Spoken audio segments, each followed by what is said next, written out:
और फिर नबी पाक सल्लल्लाहु अलैहि वसल्लम ने इल्म की फजीलत यूं बयान फरमाई है कि नबी सल्लल्लाहु अलैहि वसल्लम ने फरमाया, अगर कोई इल्म सिखाने वाला हो चाहे सीखने वाला हो, जब वो घर से बाहर निकलता है, अपना पांव घर से बाहर रखता है, तो फरिश्ते उसके लिए अल्लाह रब्बुल आलमीन मुकर्रर कर देते हैं नूरानी फरिश्तों को, इनके पांव के नीचे अपने पर बिछा दो। तो उसके एक एक कदम के बदले अल्लाह रब्बुल आलमीन नेकियां लिखते जाते हैं, उसके दर्जात को बुलंद करते जाते हैं। ये दोनों के लिए, आलम के लिए भी है और जो इल्म हासिल करने के लिए आता है मस्जिद में, उनके मदरसे में आता है, उसके लिए भी यही हुक्म है। जो कितनी बड़ी सआदत है इल्म हासिल करने के वालों के लिए। तो फिर जी भाइयों, मैं बताने लगा था कि ये आज का प्रोग्राम जो सजा है, इसके पीछे असल बैकग्राउंड क्या बनी। हमारा क्लास फेलो और रूम फेलो एक ग्रुप बना हुआ है, जिसमें माशाल्लाह हमारे ये मेहमान उलमा जितने भी इधर तशरीफ़ फरमा हैं जामिया अहले हदीस लाहौर से, ये सारे उसमें शामिल हैं। तो उसमें गपशप ग्रुप भी कह लें, कुछ जामिया की यादें, कुछ मौजूदा क्या कर रहे हैं, कुछ हंसी मजाक भी हो जाता है, होना भी चाहिए, कोई बात नहीं। तो उसमें ना मेरे साथ बातचीत रात को हो रही थी और रात को मैं उठा यानी जहन में कि इसका रुख बदलना है। कुछ अहले इल्म हमारे साथ ऐसे रहे, अहले अमल ऐसे रहे, जिन्होंने थोड़ी थोड़ी ऐसी तरबियत की कि कोई भी काम चल रहा हो, कोई भी मजलिस चल रही हो, किसी भी जगह हो, तो उसका रुख फेरने की कोशिश करें थोड़ी सी। अगर फिर जाए तो ठीक है, नहीं तो फिर खुद फिर जाए। नाउज़ुबिल्लाह, इससे मुराद ऐसा नहीं कि मैं सिर्फ एक याद बता रहा हूँ आप लोगों को। तो उस पर मैं रात को उठा और मैंने तजावीज़ लिखनी शुरू कर दी।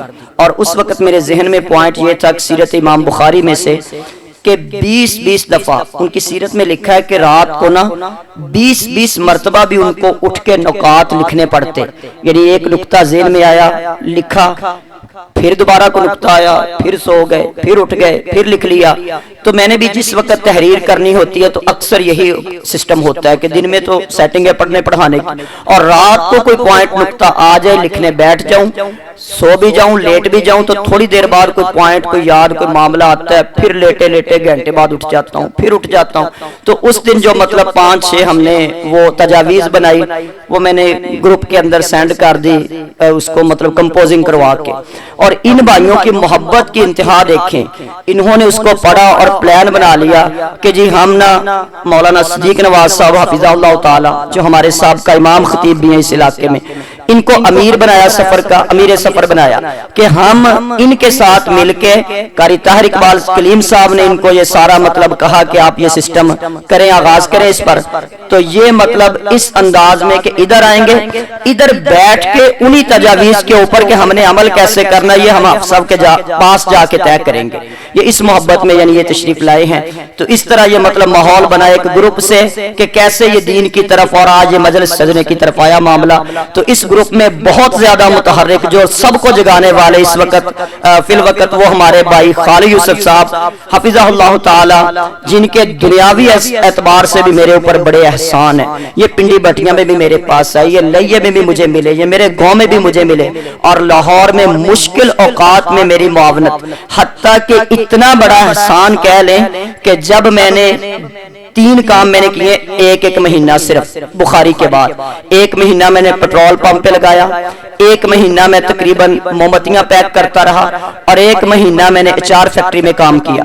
और जब मैं मोमबत्तियों की फैक्ट्री में काम करता था ना, खालिद यूसुफ साहब उस मस्जिद के इमाम थे, ऊपर मस्जिद है, नीचे कारखाना है, और ये पूरा दिन काम करके थके होते, रात को आके मेरे साथ पैकिंग करवाते, और आखिरी लम्हे तक पैसे मैंने लेने हैं, काम मेरा है, ड्यूटी मेरी है। चूंकि ये माहिर थे उसके, तो रोजाना इख्तिताम में तब तक वापस ना जाते जब तक आखिरी कार्टन पैक करके रखा ना जाता, पूरा दिन अपना काम करके आके।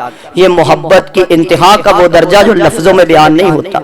तो चंद कलिमात के लिए मैं बुला रहा हूँ मोहतरम भाई खालिद यूसुफ साहब हफिज़हुल्लाह ताला।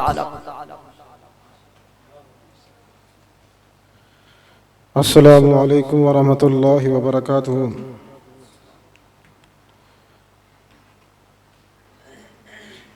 मैं बहुत मशकूर हूँ तमाम उलमाए कराम का और हाफिज़ साहब का, जिसने इस प्रोग्राम को तय किया और हमें यहाँ कुछ न कुछ बोलने का मौका अता फरमाया। अल्हम्दुलिल्लाह अल्हम्दुलिल्लाहि वकफ़ा वस्सलातु वस्सलामु अला मन ला नबिय्य बअदा। अल्लाहुम्मा बारिक वसल्लिम वसल्लि अलैहि। औज़ु बिल्लाहि मिनश शैतानिर रजीम। बिस्मिल्लाहिर रहमानिर रहीम। व अंज़लल्लाहुल किताब वल हिक्मा व अल्लमका मा लम तकुन तअलम व कान फ़ज़्लुल्लाहि अलैका अज़ीमा। मेरे भाइयों, इल्म ये बहुत बड़ी नेमत है। चाहे इसको कोई सिखाने वाला हो, आलिम हो, चाहे कोई तालिब इल्म हो, इसकी बहुत ज्यादा फजीलत है। क्योंकि नबी पाक सल्लल्लाहु अलैहि वसल्लम ने फरमाया कि अल उलमा वरसतुल अंबिया, जो उलमा होते हैं वो अंबिया के वारिस होते हैं। ये बहुत बड़ी सआदत है उलमा के लिए। किसी और को अल्लाह के प्यारे नबी करीम सल्लल्लाहु अलैहि वसल्लम ने उलमा का वारिस क्यों नहीं बनाया? ये सिर्फ सआदत किनको मिली है? ये सिर्फ उलमा इकराम को सआदत मिली है। तो इसलिए उलमा इकराम को ये चाहिए कि वो अपनी जिम्मेदारी को अच्छी तरह निभाएं। कैसे? कि चाहे वो इखलाक का मसला हो तो फिर भी अपना अच्छा इखलाक पेश करें, और अगर तरबियत का मसला हो अपने नमाजियों की अच्छे अंदाज से तरबियत करें। जो उनके पास तलबा पढ़ रहे हैं फिर उनकी अच्छी तरह तरबियत करें, उनको दुआएं सिखलाएं, सोने की दुआएं, उठने की दुआएं, खाने पीने की दुआएं। ये मैं कहता हूं कि जो उलमा कराम मस्जिद में इमामत या खिताबत कर रहे हैं, अगर उनके पास कोई बच्चे पढ़ने के लिए आते हैं तो वो एक हफ्ते में एक दिन उनकी तरबियत के लिए उनको इखलाक सिखाएं, और उनकी तरबियत के लिए अपने वालिदैन के साथ कैसे पेश आना है, अपने बड़ों के साथ पेश कैसे आना है, ये उनको एक दिन ये है उसकी इनकी तरबियत किया करें। कुरान में जी तो आपने पढ़ाना ही पढ़ाना है, दुआएं आपने याद करवानी है। इखलाक के लिहाज से अपने वालिदैन की खिदमत और बड़ों का एहतराम के लिहाज से भी उनकी तरबियत करनी चाहिए। और दूसरी बात यह है कि जो नेट है इसको बहुत ज्यादा इस्तेमाल कर रहे हैं, तो इनके बारे में भी उनको बच्चों की तरबियत करनी चाहिए। क्योंकि ये गेमें बहुत बच्चों का नुकसान कर रही हैं, वो पढ़ाई के मसले में नुकसान कर रही हैं। तो इसलिए उनकी तरबियत आसान अंदाज से की जाए। और फिर नबी पाक सल्लल्लाहु अलैहि वसल्लम ने इल्म की फजीलत यूं बयान फरमाई है कि नबी सल्लल्लाहु अलैहि वसल्लम ने फरमाया, अगर कोई इल्म सिखाने वाला हो चाहे सीखने वाला हो, जब वो घर से बाहर निकलता है, अपना पांव घर से बाहर रखता है, तो फरिश्ते उसके लिए अल्लाह रब्बुल आलमीन मुकर्रर कर देते हैं नूरानी फरिश्तों को, इनके पांव के नीचे अपने पर बिछा दो। तो उसके एक एक कदम के बदले अल्लाह रब्बुल आलमीन नेकियां लिखते जाते हैं, उसके दर्जात को बुलंद करते जाते हैं। ये दोनों के लिए, आलम के लिए भी है और जो इल्म हासिल करने के लिए आता है मस्जिद में, उनके मदरसे में आता है, उसके लिए भी यही हुक्म है। जो कितनी बड़ी सआदत है इल्म हासिल करने के वालों के लिए। तो फिर नबी पाक सल्लल्लाहु अलैहि वसल्लम ने एक और हदीस में बयान फरमाया, नबी पाक सल्लल्लाहु अलैहि वसल्लम फरमाते हैं कि जो बंदा इल्म सिखाने वाला आलम, चाहे इल्म सीखने वाला तालिब इल्म, जब घर से निकलते हैं, जैसे एक हाजी हज करने के लिए जाता है, एहराम बांधता है, घर से निकलता है, हज करके वापस आ जाता है, नबी पाक सल्लल्लाहु अलैहि वसल्लम ने फरमाया जिस तरह उसको एक हज का सवाब मिलता है, नबी पाक सल्लल्लाहु अलैहि वसल्लम ने फरमाया है कि इसी तरह एक सबक पढ़ाने वाले को, आलिम को, एक इल्म सीखने वाले को उतना सवाब मिलता है, इस हज के बराबर सवाब अल्लाह ताला उसके नामा माल में लिख देता है। इसलिए इल्म सिखाने वाले को चाहिए कि वो अच्छे अंदाज से बच्चों की तरबियत करे, बड़ों की तरबियत करे। और फिर उनके अच्छे अंदाज से तरबियत करने के बाद दूसरी बात मैं ये बयान करना चाहता हूं कि उलमा को चाहिए कि अपना अच्छा इखलाक पेश करें। हमारे यहाँ उलमा इकराम जो हैं वो बहुत परेशान होते हैं बाज, क्योंकि एक जगह से जवाब मिल जाता है तो दूसरी जगह ढूंढने में मुश्किलात का सामना करना पड़ता है। तो मैं अपने उलमा भाइयों को कहता हूं कि वो उसका साथ तावन किया करें। अगर माली लिहाज से वो कमजोर है तो उस उलमाए किराम की उस भाई का साथ तावन करें, क्योंकि अल्लाह रब्बुल आलमीन ने रिज़्क़ का जिम्मा तो अल्लाह रब्बुल आलमीन ने लिया हुआ है ना। तो अल्लाह रब्बुल आलमीन ने हमें एक दूसरे भाई के लिए जो है अल्लाह रब्बुल वसीला भी बनाया हुआ है। अगर कोई मुश्किल पेश आए, अगर कोई तकलीफ पेश आए तो एक दूसरे का साथ दिया करो। तो इस लिहाज से मैं एक ये भी बयान करना चाहता हूं बात को कि अगर कोई आलम, कोई कारी, कोई हाफिज मस्जिद में इमामत कराने वाला, अगर उसके ऊपर कोई मुश्किल पेश आए, दुनिया के बारे में मुश्किलें पेश आती रहती हैं कि जब बंदा दुनियादारी में होता है मुश्किलें भी आती है इसमें। तो इस लिहाज से जब किसी आलम के कोई बीमार हो जाता है, उसकी बेगम बीमार हो जाती है, उसके बच्चे बीमार हो जाते हैं, उस पर मुश्किलें आ जाती हैं, तो फिर मेरे दूसरे भाइयों को चाहिए जो इमामत खिताबत कर रहे हैं उसके साथ जो है माली लिहाज से तावन करवा के दे अपनी मस्जिदों से। चाहे उसको नहीं कहना चाहिए जाके, उसको अपने लिए चंदा नहीं मांगना चाहिए। जो उस मस्जिद का इमाम है, खतीब है, वो खुद ऐलान करे और उसके साथ तावन करके दे, उसकी इज्जत भी रहे, उसके नफ्स जो इज्जत नफ्स खराब ना हो। तो इसलिए मेरे भाइयों मैं अपने उलमाए किराम को ये पैगाम देना चाहता हूँ कि वो इस चीज का ख्याल रखें। तो अल्लाह ताला से दुआ है कि और भी इसके अलावा बहुत बातें थी, वक्त की कमी की वजह से, तो अल्लाह ताला से दुआ है कि अल्लाह रब्बुल आलमीन हमें सही माने में अमल करने की तौफीक अता फरमाए। वमा अलैना इल्लल बलाग। माशाअल्लाह, बड़े ही प्यारे अंदाज में बात कर रहे थे और बड़े अहम मसले की तरफ इस्लाह करने की भी कोशिश की है।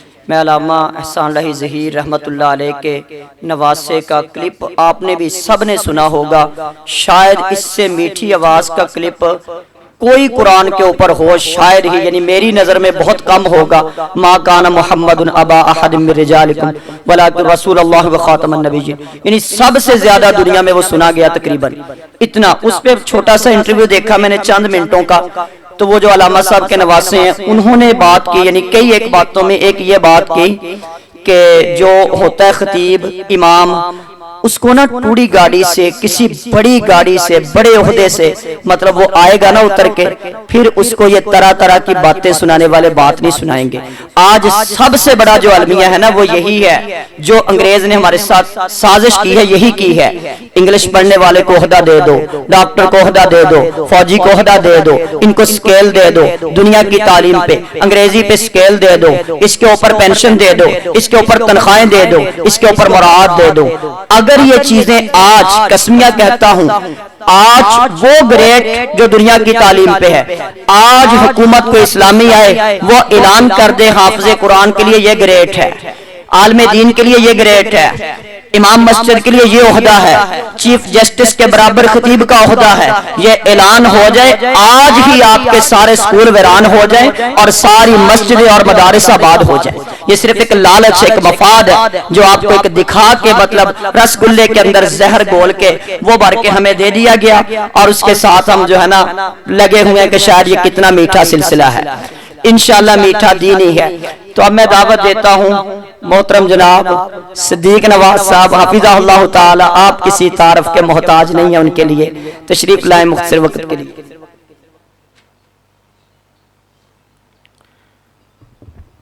अस्सलामु अलैकुम वरहमतुल्लाहि वबरकातुहू।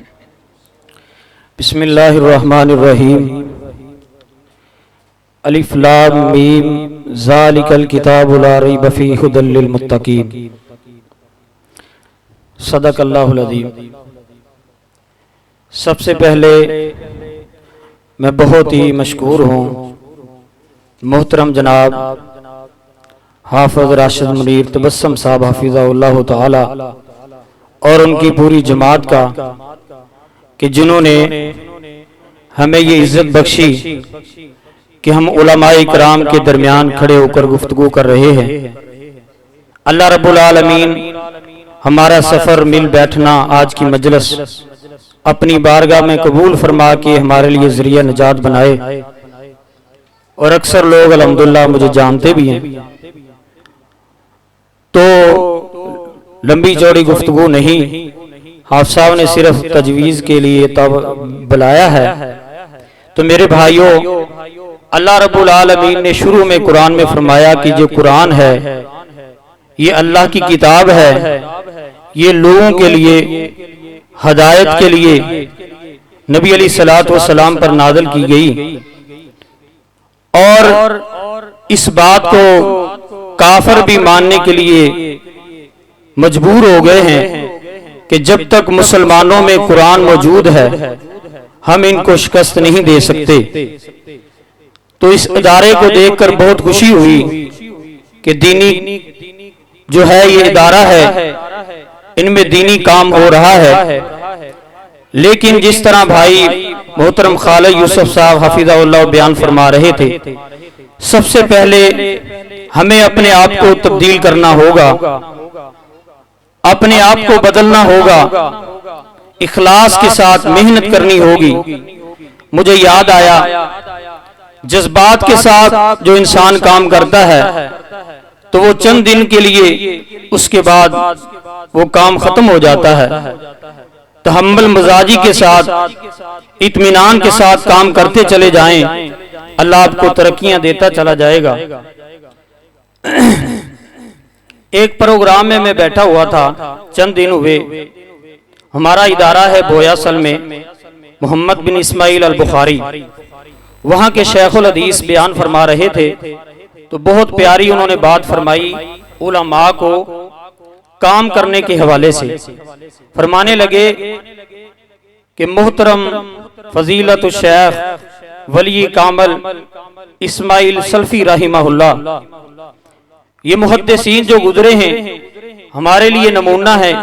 फरमाने लगे एक मस्जिद में दाखिल हुए, वुजू फरमाने लगे तो उन्होंने जराबे पहनी हुई थी। जब मसा करने लगे तो एक उस गांव का जो नंबरदार था, चौधरी था, वो हाफ़िज़ साहब को नाराजगी के इज़हार में, गुस्से में कहने लगा, ओ मौलवी जराबां दे उत्ते मसा कर रहे हैं, ये नहीं होता। हालांकि हदीस मौजूद है।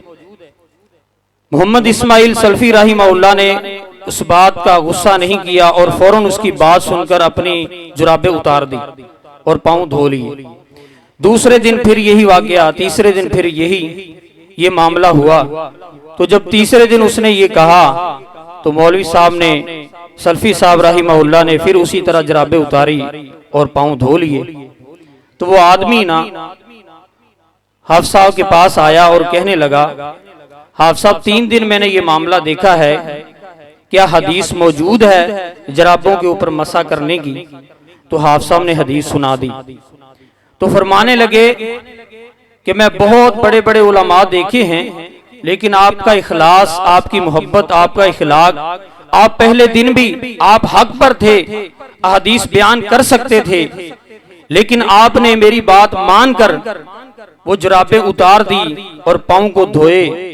हाफ़िज़ साहब फरमाने लगे, मेरे दिल में ख्याल आया, 1 दिन 2 दिन 3 दिन कोई बात नहीं, मैं इसकी बात मानता हूं, कभी तो अल्लाह ताला इसके दिल में मोहब्बत पैदा कर देगा। खुद ही उसने हदीस पूछी, हाफ़िज़ साहब ने बताई, वो इंसान के दिल में यह हदीस असर कर गई। अगर पहले दिन ही हाफ़िज़ साहब गुस्से में फरमाते ये हदीस है तो वो बज़न होकर चला जाता। हमारे उलमा में ये बहुत बात पाई जाती है कि जज्बाती हो जाते हैं। सबसे पहले हमें अपने आप को बदलना होगा। नबी अलैहिस्सलातु वस्सलाम की सीरत हमारे सामने है और उसके बाद अल्हम्दुलिल्लाह साहब बहुत अच्छा काम इदारा चला रहे हैं। 1-2 तजवीज़ हैं, अगर अच्छी लगे तो ठीक है, अगर ना लगे तो मुझे माफ फरमा देना।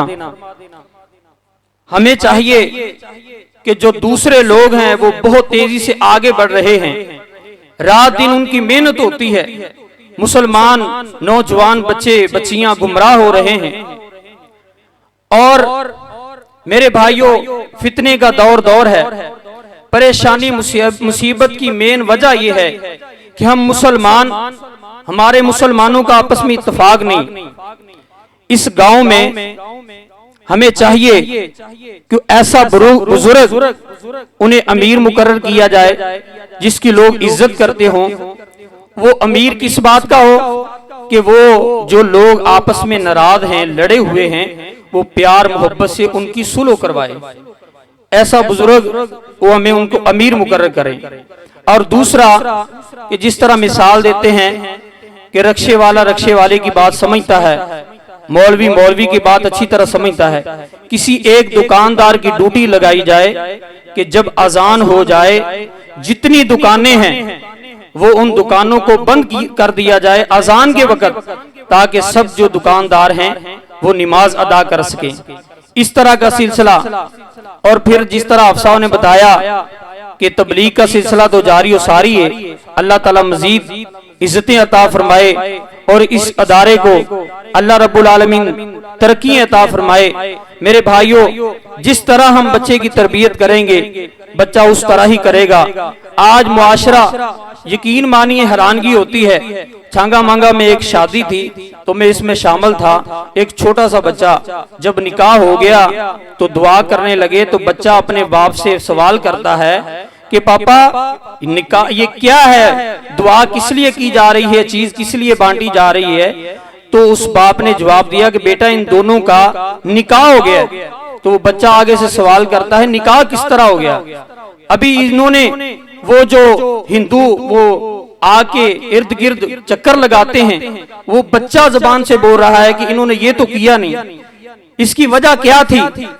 नेट, फेसबुक, मोबाइल, फिल्में देख देख कर हमारे बच्चों का यह ज़हन बन गया है। लेकिन हमने अपने बच्चों की ये तरबियत करनी है इस अंदाज से कि बेशक जिस तरीके से वो बच्चा हमारी बात समझ सके।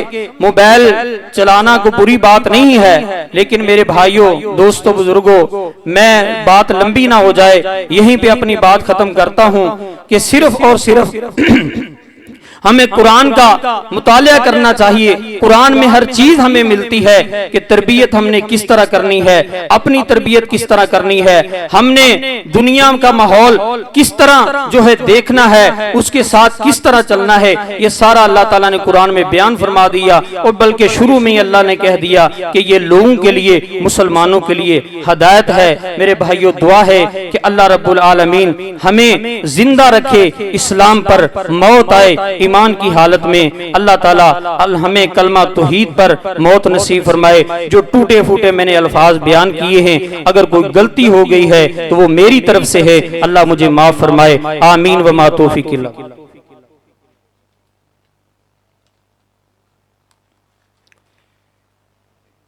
माशाअल्लाह, ये सिद्दीक नवाज साहब बड़ी ही प्यारी गुफ्तगू फरमा रहे थे। तो चूँकि मेहमान उलमा के साथ नमाज असर मैंने भी अल्हम्दुलिल्लाह अदा कर ली थी, और जो चंद हज़रात तशरीफ़ फरमा थे हमारे मुहसिनीन, वो नमाज अदा करने के लिए गए हैं। इंशाअल्लाह वो जल्द ही नीचे नमाज पढ़ के वापस आ जाएंगे। तो तब तक मैं इंशाअल्लाह एक दो बातें करता हूँ। तो इस पर अल्लाह रब्बुल इज़्ज़त ने जो भी इंसान का जो लम्हा आता है, इन्ना माल उसरी युसरा, तंगियों के साथ आसानियाँ होती हैं। तंगियों के साथ, तंगियों के बाद, असल में अंधेरे के बाद उजाला होता है। तंगियों के साथ आसानियाँ होती हैं, हर मुश्किल के साथ आसानी होती है। तो अल्लाह रब्बुल इज़्ज़त ने हर लम्हा आगाज में जो होता है वो बिल्कुल तिनका सा होता है, बाद में वो सिलसिले बढ़ते चले जाते हैं। मोहतरम खालिद यूसुफ साहब ने भी एक मसले की तरफ तवज्जो दिलाई, और उसी मसले को मौलाना सिद्दीक नवाज साहब ने भी थोड़ा सा हाईलाइट किया। ये वाक़यातन जो आइम्मा मसाजिद हैं इस वक्त, जो उलमाए दीन हैं, जो दीन का काम करने वाले हैं, इनसे बड़ा वली कोई मुझे तो नजर नहीं आता। इनसे कम ग्रेड के ऊपर कोई बंदा नहीं समझा जाता। और इनकी जितनी, बस सिर्फ ये अल्लाह की बरकत, जैसे हफ़ज़ इमरान साहब ने कहा था ना, तुम दीन वाले होके ये बात करते हो, 7-8 हज़ार में गुजारा कैसे हो जाता है, सिर्फ यही बात है। तो हमारे भी इमाम मस्जिद के भाई के साथ हादसा पेश आया। और एक्सीडेंट हुआ ज़रा शदीद किस्म का। अल्हम्दुलिल्लाह उसके बाद मैंने, चूँकि वो लाहौर में एडमिट थे, साथियों को मैंने बड़ी कोशिश की दावत तहरीक के साथ। अल्हम्दुलिल्लाह बड़ी अच्छी मुआवनत साथियों ने की उसके उस मामले के अंदर। तो कोशिश करनी चाहिए कि दीन वालों के ऊपर सरफ हो जाए, तलबा पर, उलमा पर, इमाम मस्जिद पर। ये बेहतरीन सदका जारिया है। अगर कोई यतीम मस्कीन की बात भी करता है ना, तो इस वक्त सबसे बड़ा यतीम जो है वो दीन इस्लाम ही है। तो मैं इसलिए भी अपने मेहमानों को बुला रहा है कि चले, हमारे जो चंद अहबाब गए हैं वो तशरीफ़ ले आए, तो तब ही इंशाअल्लाह उनको मेहमानों को दावत दी जाएगी। तो उस वक्त तक मैं चंद कलिमात खिताबत के हवाले से जिक्र करने लगा हूँ कि खतीब जो है उसकी जिम्मेदारियाँ या मामलात या कितना बड़ा ये शोबा है। तो इस सिलसिले को अगर हम देखते हैं तो फ़न्ने खिताबत से दिलचस्पी रखने वालों के लिए ये चंद जुमले, चूँकि ये उलमा की जमात ही बैठी हुई है, ये दो बयानात के बाद इंशाअल्लाह हमारा मुज़ाकरा शुरू हो जाएगा कि खिताबत ये इबादत है, तिजारत नहीं है। खिताबत इबादत है, तिजारत नहीं है। खिताबत एक खारदार वादी है जिससे बाकिरदार कदम ही गुजर सकते हैं। खिताबत जिहाद बिल लिसान है। खिताबत लोगों को कायल करने के लिए खिताबत से ज्यादा कोई मौसर जरिया नहीं है। खिताबत जौहरी तवानाई से ज्यादा ताकतवर चीज है। अवाम कभी एक नहीं होते हैं, अवाम को एक करना खतीब का काम होता है, इमाम का काम होता है। खतीब नस्ले इंसानी का मुरब्बी होता है। एक खतीब की आवाज अनगिनत इंसानों का माफी जमीर होती है। सिर्फ बोलना कमाल नहीं होता, बल्कि सही बोलना कमाल होता है। ख्यालात में खुलूस पैदा कर लीजिए, लफ्जों में तासीर खुद ही पैदा हो जाएगी। ये चंद जुमले मैंने अपने लिए, अपने रुफाका के लिए इस्तेमाल किए हैं, क्योंकि अल्लाह की तमाम रफाकतों का जरिया अर्रहमान अल्लमल कुरान खलक़ल इंसान अल्लमहुल बयान, के रहमान ने कुरान सिखाया, बयान सिखाया, इंसान को पैदा किया। यानी इंसान को किस लिए पैदा किया? कुरान के लिए, कुरान के बयान के लिए, कुरान को वास्ता बनाने के लिए। तो इसी बयान को, ये अल्लाह का बयान है, अल्लाह के रसूल का बयान है।